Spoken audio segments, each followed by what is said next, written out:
प्यारे विद्यार्थियों, हम सामाजिक विज्ञान के प्रथम अध्याय पर चर्चा कर रहे थे।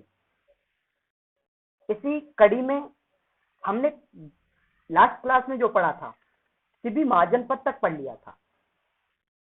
अब हम भारत के स्वर्णिम इतिहास पर बात करेंगे। भारत का जो स्वर्णिम इतिहास जो हमारे सिलेबस में लगाया गया है 10वीं क्लास की में, तो वो है सबसे पहले मौर्य काल। मौर्य काल के संदर्भ में 2-3 फैक्ट याद रखने। पहले तो मौर्य काल के संदर्भ में 2-3 फैक्ट याद रखने जो हमें याद होने चाहिए। मौर्य काल का जो मौर्य काल है वो कालखंड कौन सा है, किस कालखंड में मौर्य वंश आया, किस कालखंड में मौर्य वंश रहा, ये बात याद रखनी है। तो याद ही रखेंगे कि मौर्य वंश 323 ईसा पूर्व से 185 ईसा पूर्व तक मौर्य वंश रहा। एक बात तो ये याद रखनी है। दूसरी बात हमें ये याद रखनी है कि मौर्य वंश का जो संस्थापक है चंद्रगुप्त मौर्य है।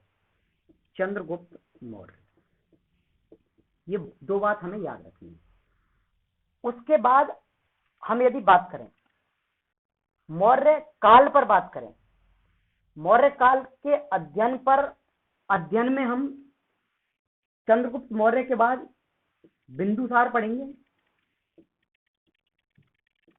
बिंदुसार के बाद हम अशोक महान पढ़ेंगे। अशोक के बाद हम चंद्रगुप्त मौर्य, अशोक के बाद हम बृहद्रथ पढ़ेंगे। बृहद्रथ पढ़ेंगे। ये अंतिम शासक होंगे मौर्य काल में। मौर्य काल के संदर्भ में मौर्य काल क्यों आया, मौर्य काल कैसे आया, इस संदर्भ में एक छोटी सी कहानी है। उस कहानी को पहले हम सुनना है।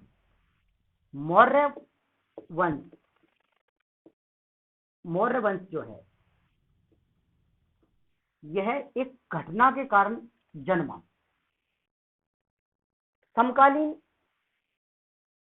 समय, तात्कालिक समय, अलेक्जेंडर प्रथम संपूर्ण विश्व विजेता बनने के स्वप्न को साकार करता हुआ भारत की तरफ बढ़ रहा था। जैसे ही वह सिंधु आदि 5 नदियों के किनारे आया तो उस समय भारत पर जो सबसे शक्तिशाली शासक था वो था धनानंद। सबसे शक्तिशाली जो शासक था धनानंद था। और इस धनानंद का जो क्षेत्र था वो मगध था। इस क्षेत्र पर यह शासन करता था। जैसे ही अलेक्जेंडर प्रथम आया तो उस समय संपूर्ण विश्व में हलचल होने लग गई कि अलेक्जेंडर एक विश्व विजेता बनने के लिए जा रहा है। और भारत में सर्वाधिक हलचल होने लग गई क्योंकि भारत को जीतने वाला था। इस कारण भारत में ज्यादा हलचल होने लग गई। इसी समय वर्तमान का जो पाकिस्तान है, पाकिस्तान में एक क्षेत्र था उस समय तक्ष। इस तक्ष में एक विश्वविद्यालय था जिसको तक्षशिला विश्वविद्यालय कहते हैं।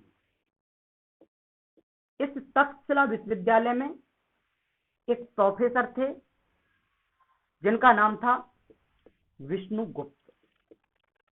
विष्णुगुप्त प्रोफेसर थे। विष्णुगुप्त को हम कौटिल्य के नाम से जानते हैं। एक विष्णुगुप्त का अन्य नाम भी मिलता है चाणक्य नाम भी मिलता है। ऐसा बताते हैं कि चड़क क्षेत्र का रहने वाला था, इसलिए इनको चाणक्य कहते हैं। कुटिल बुद्धि का था, तेज था, चतुर था, इसलिए इनको कौटिल्य कहते हैं। और मूल नाम इनका क्या था, विष्णुगुप्त था। तो जैसे ही अलेक्जेंडर भारत पर आक्रमण करने की सोच रहा था तो चाणक्य ने एक आपातकालीन मीटिंग बुलाई, तक्षशिला विश्वविद्यालय में सभी प्रोफेसरों को इकट्ठा किया और वो उनके साथ मीटिंग करने लगा। मीटिंग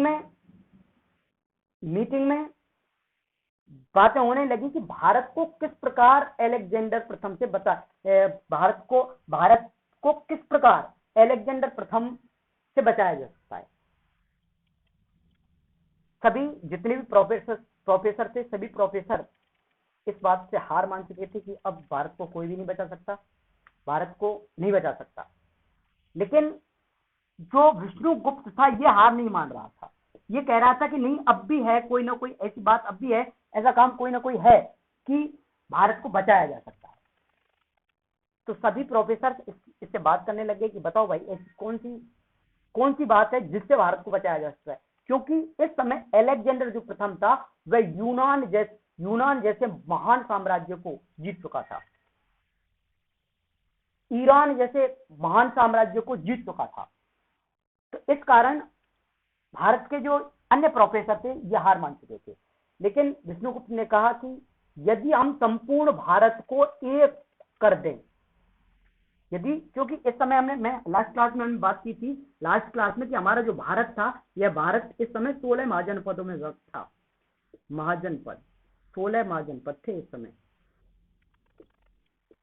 तो चाणक्य कहने लगा इन 16 महाजनपदों को यदि एक राजा संभाले तो बहुत बड़ी एक शक्ति बन जाएगी भारत, और वह शक्ति इतनी बड़ी हो जाएगी कि हम अलेक्जेंडर, अर्थात अलेक्जेंडर का मतलब, अलेक्जेंडर कौन था?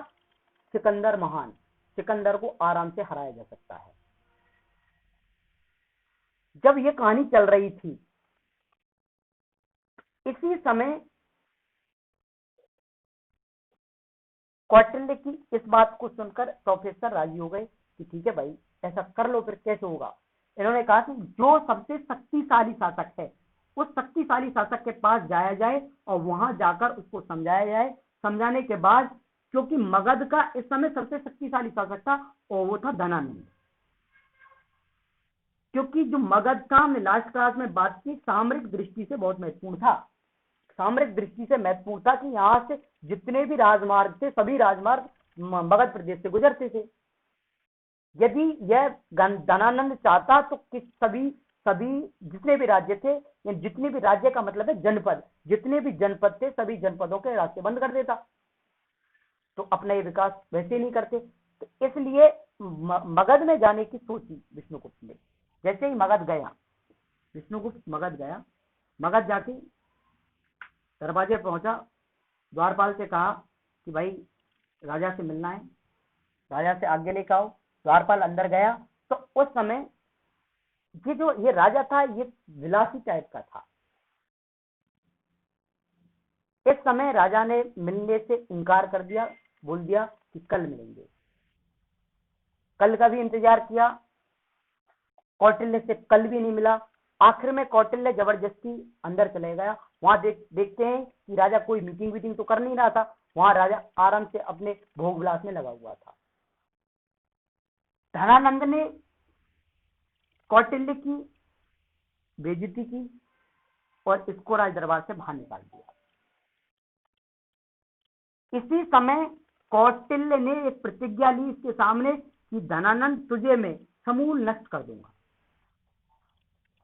प्रतिज्ञा लेकर कौटिल्य वापस अपने तक्षशिला चला जाता है। तक्षशिला जब जाता है तो रास्ते में देखता है कि एक शिकारी कुछ बच्चों के साथ, छोटे छोटे बच्चे हैं, 8-8, 10-10 वर्ष के बच्चों के साथ वो शिकारी शिकार करता है। और वह शिकारी जो शिकार करता है तो शिकार करने से वो अपना जीवन यापन करता है, उसका व्यवसाय था शिकार करना, और बच्चों से शिकार कराता था। तो इस समय कौटिल्य जो था वो थक कर एक वृक्ष के नीचे आराम कर रहा था और बच्चों को देख रहा था, बच्चे शिकार कर रहे थे। तो इन बच्चों में एक बच्चा ऐसा था जो कौटिल्य ने देखा कि उस बच्चे ने शेर को जो मारा, शेर का जो शिकार किया, उस शेर का शिकार करने का जो तरीका था वह तरीका कौटिल्य को भा गया। कौटिल्य ने सोचा कि यह बच्चा जो है, यह बच्चा मेरे काम आए। कौटिल्य ने उस बच्चे को उस शिकारी से कुछ स्वर्ण मुद्राएं देकर, पण, उस समय ध्यान रखिए पण बोलते थे मुद्रा को, कुछ पण देकर उस बच्चे को खरीद लिया। खरीदने के बाद बच्चे को अपने साथ ले गया तक्षशिला, और तक्षशिला विश्वविद्यालय उस समय का संपूर्ण विश्व का एकमात्र विश्वविद्यालय था जहां पर विदेशी लोग आकर पढ़ते थे, पूरे विश्व का। ये बात याद रखनी है। हमारा जो प्राचीन कालीन इतिहास है, स्वर्ण काल इसीलिए कहलाता है, स्वर्णिम इतिहास इसीलिए कहलाता है, हमारा भारत सोने की चिड़िया इसीलिए कहलाता है, क्योंकि इस समय एकमात्र पूरे विश्व की बात हो रही है, इस समय एकमात्र पूरे विश्व में तक्षशिला विश्वविद्यालय था। यहां जाकर कौटिल्य ने उसका नाम चंद्रगुप्त रख दिया। चंद्रगुप्त की शस्त्र और शास्त्र दोनों, चंद्रगुप्त ने दोनों शिक्षाएं दी। चंद्रगुप्त को कौटिल्य ने दोनों शिक्षाएं दी, शस्त्र और शास्त्र। इसी समय जब चंद्रगुप्त को कौटिल्य शिक्षा दे रहा था, इस समय जो नदी थी, नदी थोड़ी नीचे उतर रही थी। पहले बात कर चुके हैं कि इस समय जो अलेक्जेंडर था वो नदी के, यानी जो सिंधु नदी थी, सिंधु नदी के किनारे बैठा था और ये इंतजार कर रहा था कि ये नदी कब थमे और कब मैं भारत पर आक्रमण करूं। ये बात हम कर चुके हैं पहले। तो इसी समय जैसे नदी थोड़ी थमी, तो जो अलेक्जेंडर यानी सिकंदर था, वह सिकंदर भारत पर आक्रमण करने की सोचता है। कौटिल्य को तनाव होता है, कहता है यार अब आक्रमण करेगा और भारत को जीत लेगा, और इसका स्वप्न था, कौटिल्य का स्वप्न था कि संपूर्ण भारत को एक करना, पूरे भारत को एक करना। तो पूरे भारत को एक कैसे कर पाएगा यदि अब आक्रमण कर दिया तो भारत पहले से ही, भारत में अंधविश्वास है और जो यूनानी लोग थे वहां पर भी बहुत ज्यादा अंधविश्वास था। तो कौटिल्य ने एक चाल चली, जो यूनानी सैनिक थे और यूनानी सैनिकों की जो रसोई थी, उस रसोई में कुछ चूहे डलवा दिए, चूहे। और कौटिल्य ने एक अफवाह फैला दी कि भारत माता चूहे का रूप धारण करके और इन सैनिकों का जो खाना है, इस खाने को धीरे धीरे समाप्त करेगी और समाप्त करने के बाद ये सेना भूखी मरेगी। इस प्रकार का अंधविश्वास, इस प्रकार की अफवाह फैला दी। भारत के और यूनान के लोग पहले से अंधविश्वासी थे और इस बात पर वो विश्वास कर गए। सैनिकों ने सिकंदर से मना कर दिया कि भाई हम नहीं लड़ेंगे, ना तो वैसे मर रहे हैं, अब भूखों मरना और पड़ेगा। लड़ते मरते तो अलग बात ही, नदी कितने दिन में उतरेगी कितने में ना उतरेगी, या तो ये भूखों ना मारेंगे, वापस जा रहे हैं। अलेक्जेंडर ने खूब समझाई सेना, लेकिन नहीं समझ बैठी। सैनिकों को यहाँ से वापस जाने के लिए तैयार हो गए और वापस भेज दिया। वापस जैसे गए तो यहाँ पर जो हेरात नामक जो क्षेत्र है, वर्तमान में थोड़ा अफगानिस्तान और पाकिस्तान के बॉर्डर पे जो हेरात नामक क्षेत्र था, उस समय हेरात नामक क्षेत्र को जीत लिया था इसने। भारत का एक क्षेत्र था हेरात नामक क्षेत्र को जीत लिया था। इस क्षेत्र पर जब यहाँ से अलेक्जेंडर सिकंदर महान गया तो इस क्षेत्र का एक गवर्नर नियुक्त करके गया और उस गवर्नर का नाम था सेल्यूकस निकेटर।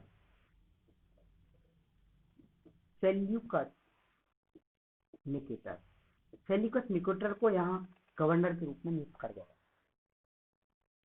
सेल्यूकस निकेटर यहाँ गवर्नर है और सिकंदर महान वापस चले गए। यहाँ भारत में यहाँ धीरे धीरे चंद्रगुप्त मौर्य अपनी शस्त्र और शास्त्र की विद्या प्राप्त कर रहा था। जैसे ही शस्त्र और शास्त्र में चंद्रगुप्त मौर्य पारंगत हुआ, शस्त्र और शास्त्र की विद्या प्राप्त की, तो उसी समय प्राप्त करने के बाद कौटिल्य ने जो प्रतिज्ञा ली थी, उस प्रतिज्ञा को पूरे करने का समय आ गया।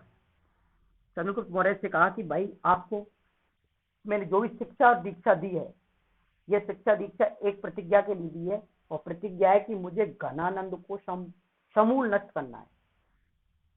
चंद्रगुप्त मौर्य और कौटिल्य दोनों घनानंद पर आक्रमण करने के लिए तैयार हो जाते हैं और अपनी सेना लेकर पहुंच जाते हैं। पहली बार जब ये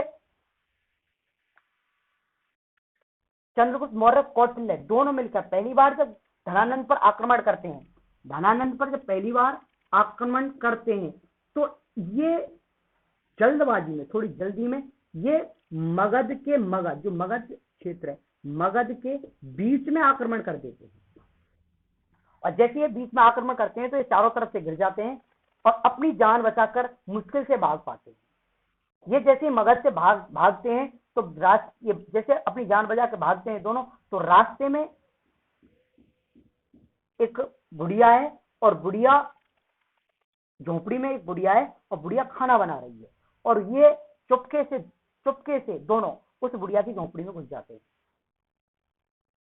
जैसे बुढ़िया की झोपड़ी में घुस जाते हैं और दोनों छिप जाते हैं, पीछे धनानंद की सेना आ रही है। धनानंद की सेना वहां आके पूछती है बुढ़िया से कि यहाँ दो एक चंद्रगुप्त और कौटिल्य आएगा। बुढ़िया मना कर देती है, नहीं है। लेकिन बुढ़िया को यहाँ पता था कि बुढ़िया को ये पता था कि ये दोनों छिप हुए हैं मेरी झोपड़ी में। बुढ़िया का एक छोटा सा बालक है, बुढ़िया रोटी कर रही है, रोटी जैसे कर रही है और रोटी फूली हुई रोटी बच्चे की प्लेट में रख देती है। बच्चा उस प्लेट जो रोटी है उस रोटी को बीच से फोड़ता है, और जैसे ही बीच से फोड़ता है तो गरम गैस निकलती है, उसका हाथ जल जाता है। और जैसे हाथ जलता है तो बुढ़िया तुरंत उस बच्चे को टोकती है, कहती है कि तू भी चंद्रगुप्त और कौटिल्य की तरह मूर्ख है, जो तूने बीच में से रोटी फोड़ी है इसलिए जला। उन्होंने भी बीच मगध में आक्रमण किया इसलिए हारे। ये दोनों इस बात को सुन लेते हैं और इस बात से शिक्षा लेते हैं,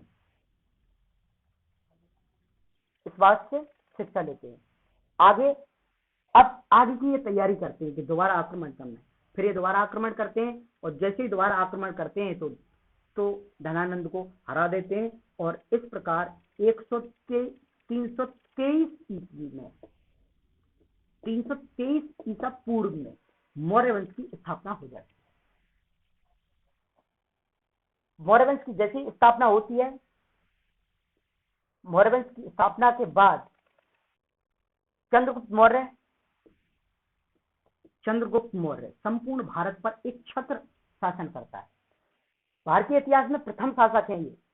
चंद्रगुप्त मौर्य भारतीय इतिहास में ऐसे प्रथम शासक हैं जिन्होंने पहली बार अखिल भारतीय साम्राज्य की स्थापना की। अखिल भारतीय साम्राज्य का मतलब है संपूर्ण भारत पर, अखिल भारतीय साम्राज्य का मतलब है संपूर्ण भारत पर जिसने शासन किया हो। तो पहले शासक है चंद्रगुप्त मौर्य जिन्होंने अखिल भारतीय साम्राज्य की स्थापना की। यदि आगे और बात करें, हम कहानी को थोड़ा आगे और बढ़ाएं, तो यहां से आगे जैसे चंद्रगुप्त मौर्य संपूर्ण भारत पर शासक बन जाता है, संपूर्ण भारत का एक छत्र शासक बन जाता है। उसके बाद जो हेरात नामक क्षेत्र है, इस हेरात नामक क्षेत्र को हम छोड़ चुके हैं। हेरात नामक क्षेत्र पर कौन गवर्नर कौन है? यहाँ है सेल्यूकस निकेटर। सेल्यूकस जो निकेटर है यहाँ का गवर्नर है।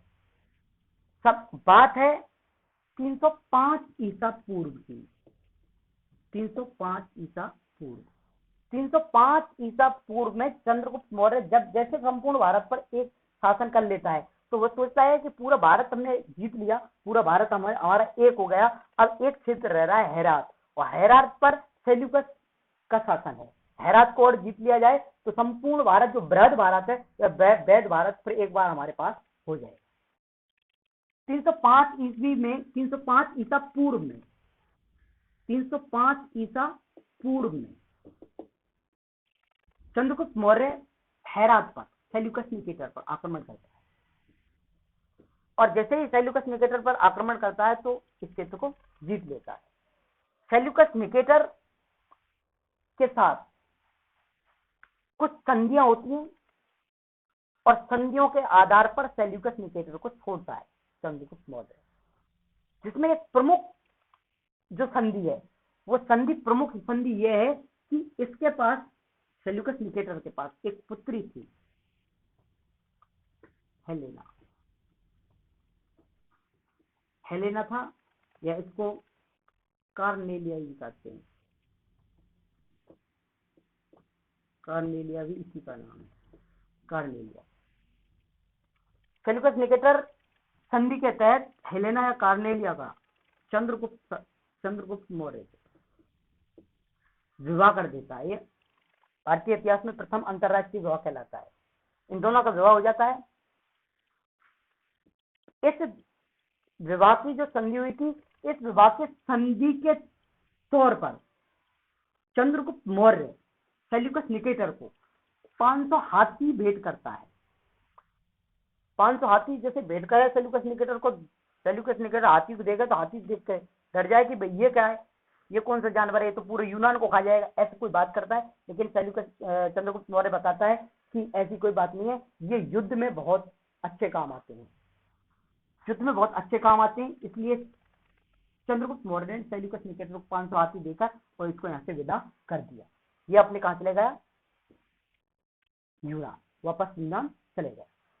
अब जैसे यूनान गया तो सेल्यूकस निकेटर सोच रहा था कि यार जो हेलेना है, हेलेना पुत्री है इसकी, हेलेना यहाँ की जो भाषा है भारत की भाषा जाने ना, इन दोनों के बीच संवाद कैसे होगा, बात कैसे होगी, ये यूनान ना जाने तो ये भारतीय ना जाने, इनके मध्य संवाद कैसे होगा, फिर बात कैसे होगी, शादी देगी, अब बात कैसे होगी। इस समस्या का समाधान सेल्यूकस निकेटर ने निकाला। सेल्यूकस निकेटर के पास एक विद्वान था जिसका नाम है मेगास्थनीज।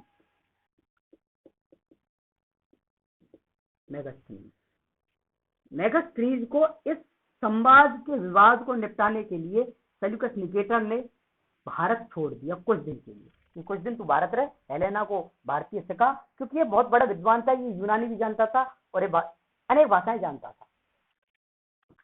मेगास्थनीज रुक गया हेलेना और चंद्रगुप्त मौर्य के बीच संवाद करने के लिए। मेगास्थनीज जो भी बात होती थी आपस में शेयर करे, हेलेना की भाई ऐसे कह दे, ये ऐसे कह दे, ऐसे कह दो, ऐसी बात, दिन भर बोर है यार भाई मेगास्थनीज। अब मेगास्थनीज सोची यार दिन भर एक ही काम और कहा करूं बैठे बैठे, तो मेगास्थनीज ने सोचा कि एक किताब लिख देनी चाहिए बैठे बैठे, कि जो भी मैं देख रहा हूं, यहाँ जैसी भी व्यवस्था मैं देख रहा हूं, तो इसको एक किताब में लिखकर मैं यूनान ले जाऊंगा और यूनान ले जाकर यूनानियों को बताऊंगा कि भारत में मैंने क्या क्या देखा। तो यहां बैठकर मेगास्थनीज ने एक किताब लिखी और वह किताब है इंडिका। इंडिका किताब मेगास्थनीज ने लिखी। इस किताब में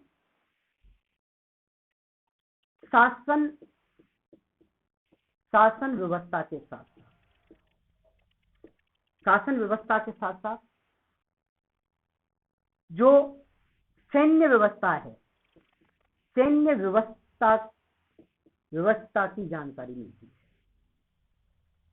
है। इसने जो भी देखा वो सभी इस इंडिका में लिखा। तेरे कंप्लीट रहेगा, फिर उपलैंड पर है, फिर उपलैंड पर है वो कौटिल्य। हाँ फिर यार ध्यान ना रही कर देखो। आज के लिए इतना ही, और यहां से आगे हम विस्तार पूर्वक कौटिल्य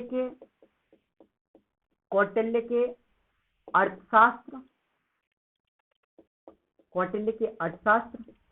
और मेगास्थनीज की इंडिका पर विस्तार पूर्वक अगली क्लास में हम जानकारी प्राप्त करेंगे। Thank you. वीडियो को शेयर करें, कमेंट करें और लाइक करें।